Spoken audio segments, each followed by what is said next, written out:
this was my least favorite story of the week. So Yes. in this case, the city of Columbus, Ohio said that in a data breach, no personal information was exposed. And then they went on to say that the data that had been leaked on the darknet had been judged to be unusable because it was corrupted and could not be recovered. A security researcher, David Leroy Ross, aka Connor Goodwolf, went ahead and downloaded that information, which did not require a great amount of sophistication to do, and shared it with media to underscore the point that, in fact, very sensitive information was included. This was details of domestic violence reports, police officers, like personal information, basically the kind of information you don't want on the darknet.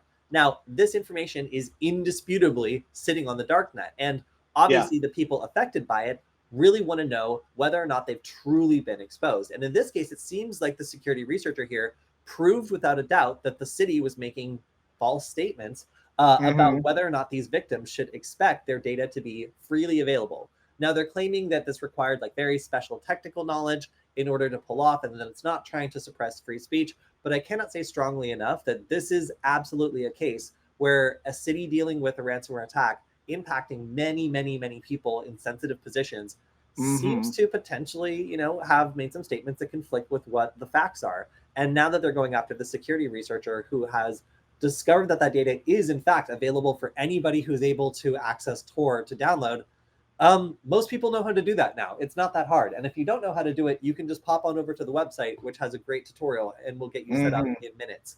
So the thought that this requires some sort of like nefarious special hacker wizard power is completely unfounded here.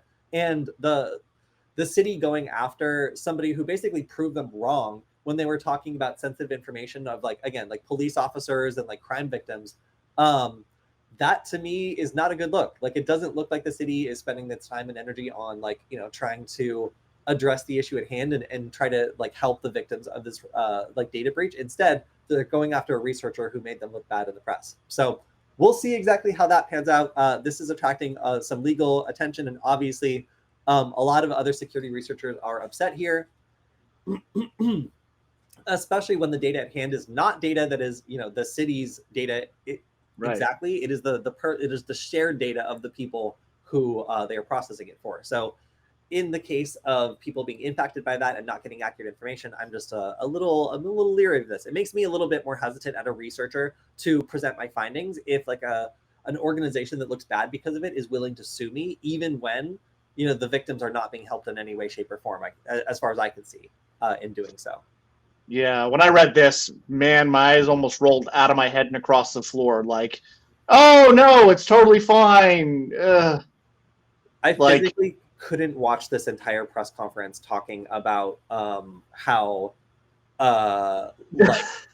this is totally fine. The researcher has these crazy cyber skills that I just couldn't do it. So you know what? It doesn't hold water because the ransomware affiliates can teach grandma how to go get Bitcoin off make payments on the dark web, like in a simple thing. Like,